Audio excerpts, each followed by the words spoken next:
మనం ప్రియుడైన యోహాను యొక్క జీవితాన్ని బైబిల్ స్టడీలో చూస్తున్నాం. ఆ చూసే క్రమంలో ఈరోజు ఆరంభం నుండి యోహాను యొక్క వ్యక్తిత్వాన్ని మనం పరిశీలన చేద్దాం. కొద్దిమంది వాక్యం విన్నవారు, బయట మీటింగ్స్లో వాక్యం విన్నవారు, బ్రదర్స్ ప్రేయర్ మీటింగ్లో వాక్యం విన్నవారు, బయట బైబిల్ స్టడీస్లో వాక్యం విన్నవారు, మీరెందుకు బైబిల్ వ్యాఖ్యానం రాయకూడదు బైబిల్ గ్రంథానికి అని అడిగారు. వాస్తవానికి నాకు బైబిల్ గ్రంథం యొక్క వ్యాఖ్యానం చేసే అంత స్థాయి లేదు, అంత కాలం కూడా లేదు. ఇప్పుడు ఆరంభించి ముగింపు ఉండదు. అందువల్ల నేను దాని జోలికి పోదలుచుకోలేదు. కానీ ఒక ఆయన నా వంటివాడే, అంటే ఆయన ఏమి థియోలాజియన్ కాదు, వేదాంత కళాశాలలో చదువుకున్నవాడు కాడు, నాలాంటి లేమెన్ ఆయన 66 పుస్తకాలకు వ్యాఖ్యానం రాశాడు. ఆయన చాలామంది ఆయన జీవిత చరిత్ర చదివి వ్రాయడానికి నాకు ప్రభు కృపనివ్వడం వల్ల వారు ఫోన్ చేసి, ఏమండి మీరు రాసిన రాజారావు గారి జీవితం చదివాము, ఆ పుస్తకాలు ఏమైనా దొరుకుతాయా? ఆయన చాలా పుస్తకాలు రాశారు కదా మీరు, ఆయన పుస్తకాల్లోంచి కొన్ని తలంపులు కూడా మీరు చెప్పారు ఆ పుస్తకంలో, మాకు ఆ వ్యాఖ్యానం దొరికితే బాగుండు అనుకుంటున్నాం, పుస్తకాలు దొరికితే బాగుండు అనుకుంటున్నాం అని అడగడం జరిగింది. అవి మన దగ్గర అవైలబుల్గా లేవు. నేను ఆ పుస్తకం రాసేటప్పుడు కొన్ని బుక్స్ మాత్రం వారి కుమారుడు తమ్ముడు ఐజక్ బాబు గారి దగ్గర తీసుకున్నాను, ఆయన ఇచ్చారు. అందులో నుంచి కొన్ని తలంపులు అందులో రాశాను. ఇలా అడగడం చూసి వారితో నాకున్న సాన్నిహిత్యాన్ని బట్టి, వాళ్ళ మీటింగ్కి వెళ్ళడాన్ని బట్టి నాకు తలంపు వచ్చింది. అదేమిటంటే, ఆయన రాసిన పుస్తకాలు మొత్తం 95 పుస్తకాలు రాశాడు ఆయన. ఆశ్చర్యం, అది 5వ తరగతి చదివాడు ఆయన, కానీ 95 పుస్తకాలు రాశాడు. ఆయన అనేక తలంపులు ఆశ్చర్యకరంగా ఉంటాయి. ఒక తలంపు మీతో చెప్తాను. ఏలియా జీవితాన్ని రాస్తూ ఆయన సారిపాతుకు వెడతాడు కదా, సారిపాతులో విధవరాలి కుమారుడు చనిపోతాడుగా, ఆమె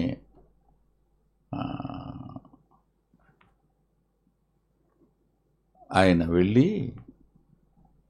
తన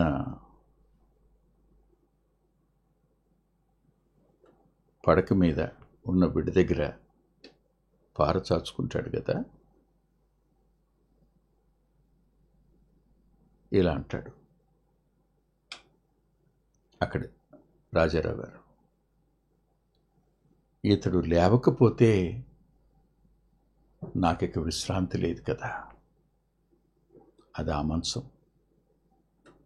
ఎలీషా అయినా ఏలియా అయినా ఎవరైనా ప్రార్థన మనం ఎలా చేయాలి అని చెప్తూ, ఈ బిడ్డడు బ్రతకకపోతే నాకు విశ్రాంతి ఏదయ్యా అన్నట్టుగా ప్రార్థన ఉండాలి అనే మాట ఆయన రాస్తే నేను చాలా ఆలోచన చేశాను. చదువు కాదు, ఆయన ఏం పీజీ చదవలేదు, కానీ ఆ తలంపు ఎంత అద్భుతంగా ఉందో. ఎన్నో తలంపులు ఆ పుస్తకాల్లో ఉన్నాయి. ఆ 95 పుస్తకాలు తిరిగి అచ్చు వేయించడం కోసం నేను వారిని సంప్రదించడం జరిగింది. వారు దానికి సమ్మతించారు. ఆ 95 పుస్తకాలు మీకు కావాలి అని మీరు అనుకుంటే, మీరు ముందుగానే మీ ఆర్డర్ని మీరు ఆనంద్ గారికి తెలియచేయండి. మీ నెంబరు, మీ అడ్రస్సు వారు తీసుకుంటారు. వాస్తవానికి ఒక్కొక్క పుస్తకం ధర 100 రూపాయలు పెట్టుకున్నా 9,500 అవుతాయి. కానీ వాటిని ఒక 2,000 రూపాయలకు తగ్గించి చేయాలని ఒక ఆలోచన నాకుంది. దానికి వారు కూడా సమ్మతించారు. మీరు వాటిని ఆనంద్ గారికి ఒక్కసారి మీరు అడిగి కావలసిన వారు వాటిని మీరు ముందుగానే బుక్ చేసుకుంటే తప్ప సుమారుగా ఒక 100 సెట్స్ మాత్రమే ప్రింట్ అవుతాయి. ఇప్పటికే మాతో ఉండి కలిసి సేవ చేస్తున్న వారిలో ఒక 60 మంది దగ్గర తీసుకోవడానికి వారు లిస్ట్ ఇచ్చారు. ఇంకా 40 మందికి అవకాశం ఉంది. మీరు ముందుగా వాటిని బుక్ చేసుకోగలిగితే మీకు ఆ ధరకే అందజేయడం జరుగుతుంది. ఎప్పటికి అందజేయగలరో అవన్నీ విషయాలు ఆనంద్ గారు మీతో చెప్తారు. మీరు ఆనంద్ గారి నెంబర్కి సంప్రదించండి. ఇకపోతే ప్రియుడైన యోహాను గురించి ఒక మాట నేను చూపించాలి. మత్తయి సువార్త 4వ అధ్యాయం 21-22 వచనాలు. ఆయన అక్కడి నుండి వెళ్ళి జెబెదయి కుమారుడైన యాకోబు, అతని సహోదరుడైన యోహాను అను మరి ఇద్దరు సహోదరులు తమ తండ్రి అయిన జెబెదయి యొద్ద దోణెల్లో తమ వలలు బాగు చేసుకొనుచుండగా చూచి వారిని పిలిచాను. వెంటనే వారు తమ దోణెను తమ తండ్రిని విడిచి ఆయన్ని వెంబడించిరి. ఇది ఆయన అపవాదిని గెలిచిన తరువాత. ఇది 4వ అధ్యాయం. గెలిచాక ఆయన యోహాను చెరపట్టబడ్డాడని విని నజరేతును విడిచి జెబూలూను నఫ్తాలి ప్రదేశంలో సముద్ర తీరానున్న కపెర్నహూము ప్రాంతానికి వచ్చి కాపురం ఉన్నాడు. అక్కడ నుండి ఆయన శిష్యులను పిలవడం ప్రారంభించాడు. లేఖనం నెరవేర్పయింది.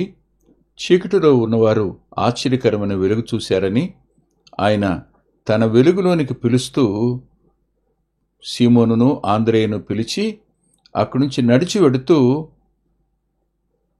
యోహానును యాకోబును పిలిచాడు. యాకోబు, యోహాను ఒకరి పేరు ముందు ఒకరి పేరు వెనక ఎలా అయితే పిలిచారు. అక్కడ రాసిన మాట ఏమిటంటే వెంటనే వారు, ఈ నలుగురు శిష్యుల విషయంలో వెంటనే వారు అనే పదం రాసింది. తమ వలలు విడిచిపెట్టారు అని సీమోను గురించి ఆంద్రేయ గురించి చెప్పి ఉంటే, యోహాను గురించి యాకోబు గురించి చెప్పిన మాట ఏమిటంటే తమ దోణెను తమ తండ్రిని విడిచిపెట్టి అని రాస్తుంది. వీరు తమ వలలు విడిచిపెట్టారు, వీరు తమ దోణెను తమ తండ్రిని విడిచిపెట్టారు. శిష్యత్వం అనేది విడవడంతో ప్రారంభమవుతుంది, విడిచిపెట్టడంతో ప్రారంభమవుతుంది. ఆ ప్రారంభం యోహానుకుంది. కానీ యోహాను కూడా మనలాంటివాడే. మనలాంటివాడే అంటే కోపం, ఆవేశం,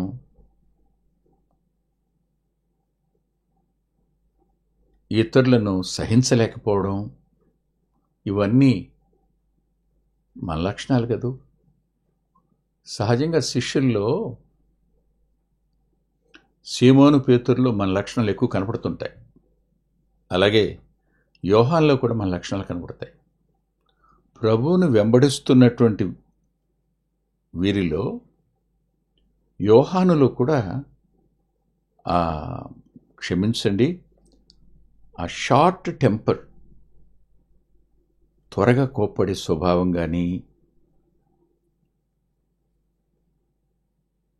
ఆవేశం, కోపం, తట్టుకోలేనంతటి బాధ, వెంటనే ఎదుటివాడికి నష్టం కలిగిపోవాలి,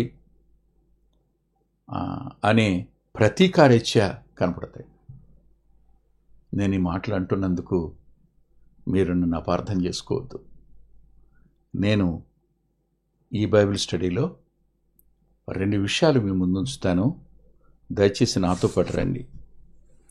మార్కు సువార్త 9వ అధ్యాయం 38వ వచనం. అంతట యోహాను, బోధకుడా, ఒకడు నీ పేరట దయ్యములను వెళ్ళగొట్టుట చూచితిమి, వాడు మనలను వెంబడించువాడు కాడు గనుక వానిని ఆటంకపరిచితిమి అని చెప్పాను. ఆలోచించండి, యోహానుకున్న లక్షణం మనకు కూడా ఉంది. వాడు మనవాడు కాడు. వాడు మనతో పాటు ప్రభువుని వెంబడించేవాడు కాడు. మన శిష్యులలో వాడు కాడు కదా. కదూ?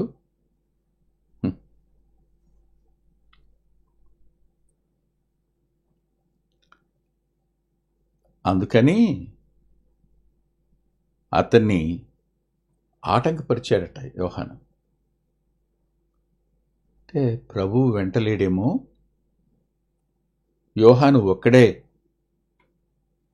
ఏదో వ్యక్తిగత పని మీద బయటికి వెళ్ళాడో, లేదు ఎవరూ లేని సమయంలో తనొక్కడు మాత్రమే ఆ దృశ్యాన్ని చూశాడో, అతడు ప్రభు పేరట దెయ్యాలను వెళ్ళగొడుతున్నాడంట. దెయ్యాలు వెళ్ళిపోతున్నాయి. చూసేటప్పటికీ తట్టుకోలేకపోయినాడు. తట్టుకోలేకపోయి వెళ్ళి ఏమని ఉంటాడు మీరు చెప్పండి? వానిని ఆటంక పరిచితిమి అన్నాడు. అంటే ప్రక్కన ఇంకెవరైనా ఉండుంటారు, ఒకళ్ళిద్దరు, కాదంటారు లేదు. ఇప్పుడు ఇనిషియేషన్ తీసుకుంది ఎవరు? యోహానే.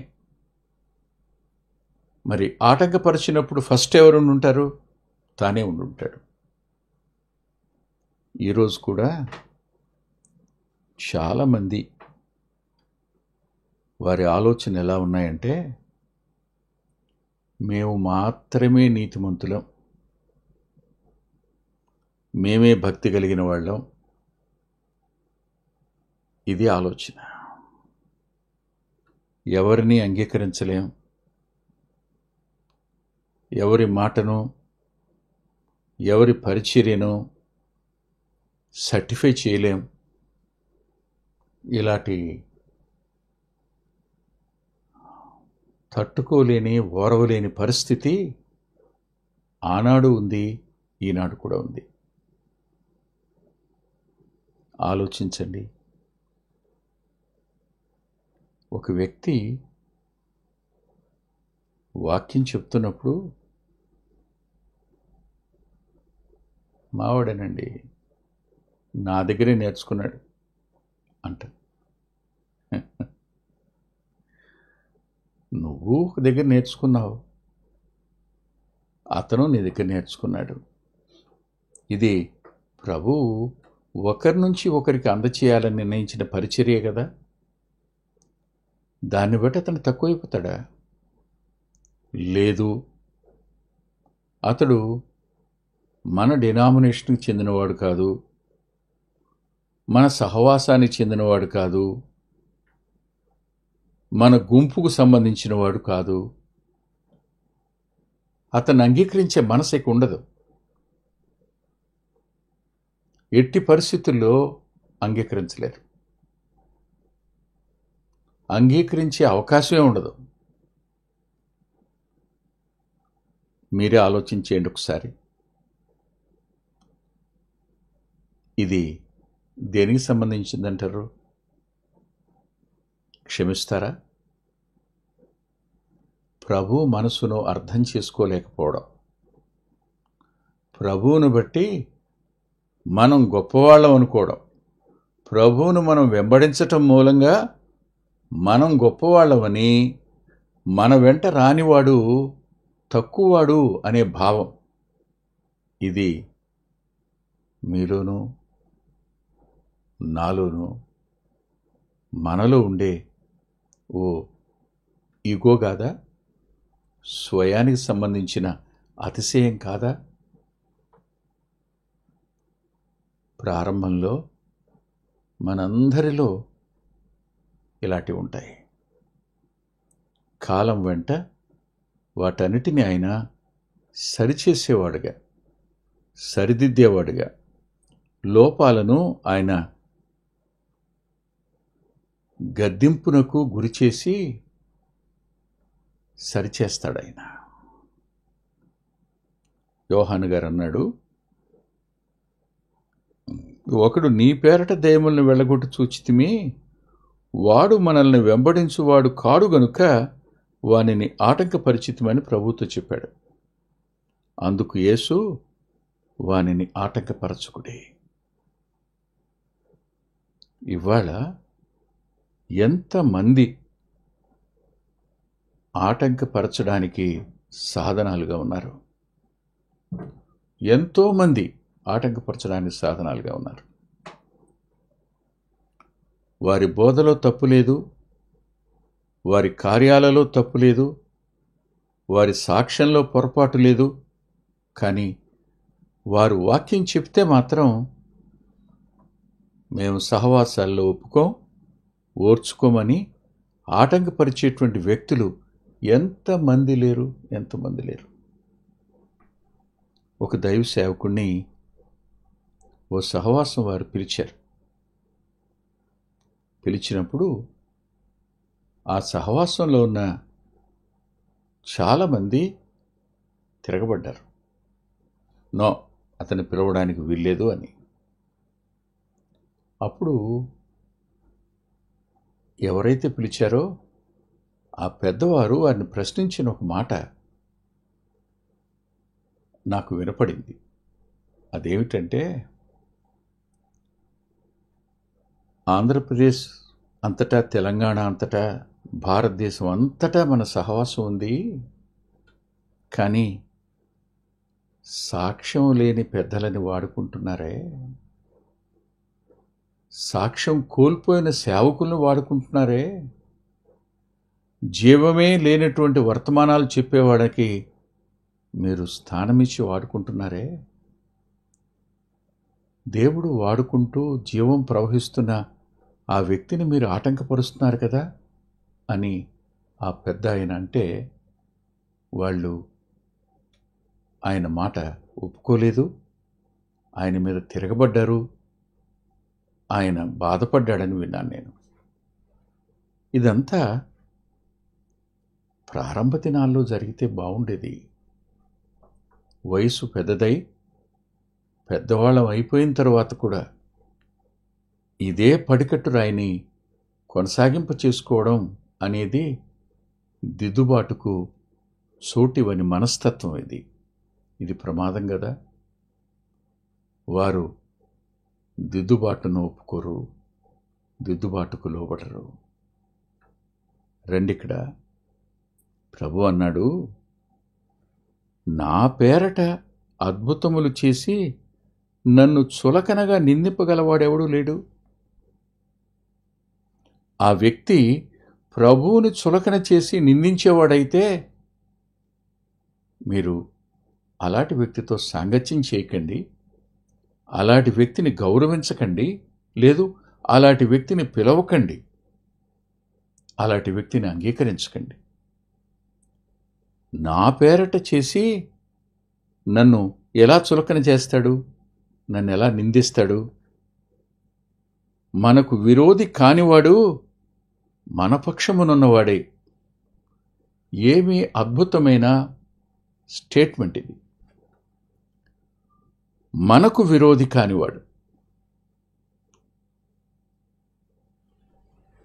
ఏ విషయంలో ఒక సహోదరుడు మనకు విరోధవుతాడు? ప్రభు దైవత్వాన్ని అంగీకరించినవాడు మనకు విరోధవుతాడు. నూతన నిబంధన సంఘ పునాదిని అంగీకరించినవాడు మనకు విరోధవుతాడు.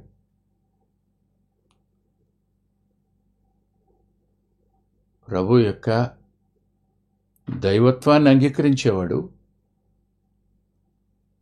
సాధారణమైన మారు మనసు, రక్షణ, క్రీస్తు శరీరానికి సంబంధించిన వాటిని అంగీకరించే వ్యక్తి, పునరుద్ధానాన్ని అంగీకరించే వ్యక్తి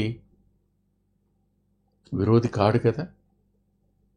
అయినా నేటి దినాన్న అంగీకరించలేని మనస్తత్వం, విరోధిగా భావించే తత్వం ఎంత పిచ్చుమీరిపోయిందో చూస్తున్నప్పుడు యోహాను యొక్క వ్యక్తిత్వం యొక్క అధ్యయనం అవసరం అనిపించింది.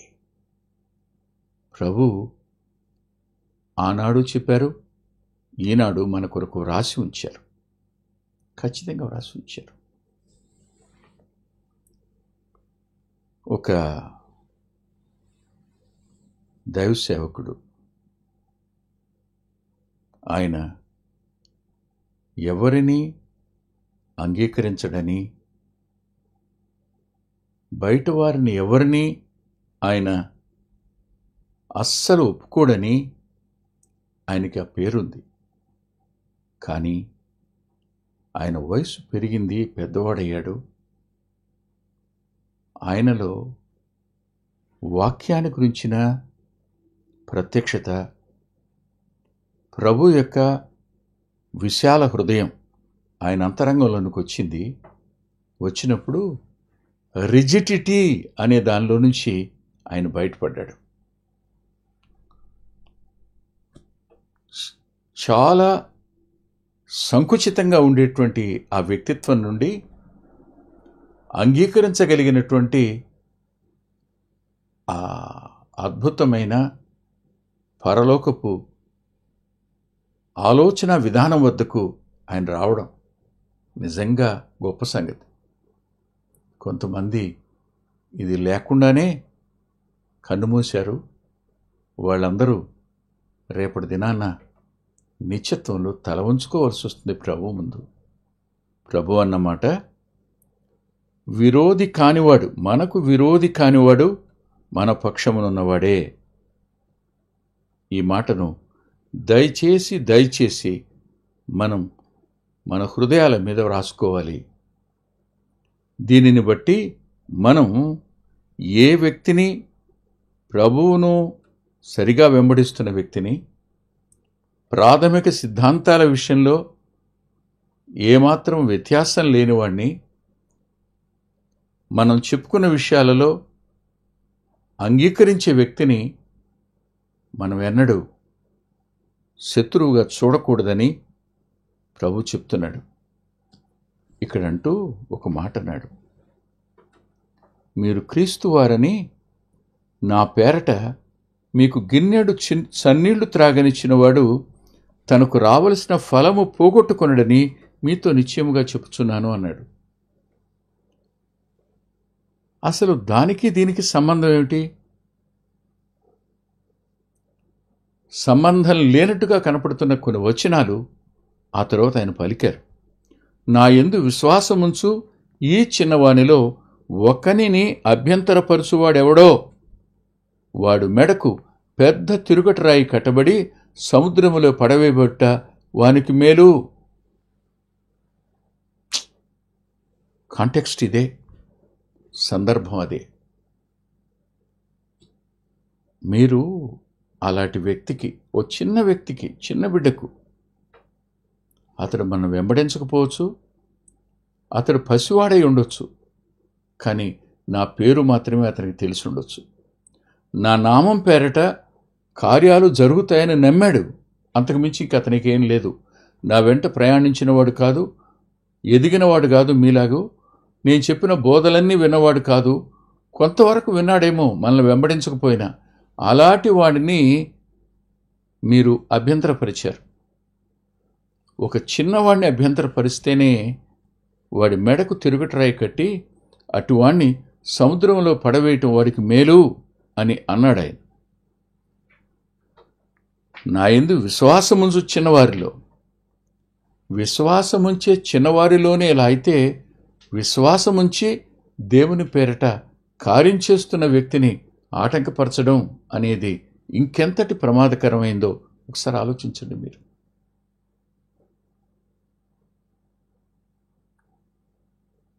సుహృద భావాన్ని,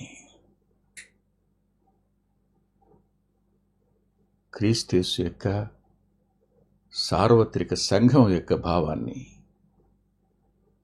రక్షించబడి దేవుని కొరకు నమ్మకంగా జీవించేవారు కేవలం మన సహవాసాల్లోనే కాదని, కొత్త నిబంధన సంఘ సిద్ధాంతం మీద ఉన్న అనేక సహవాసాలలో ఉన్నారని ఈ సత్యాన్ని మనం ఎప్పుడు మర్చిపోకూడదు.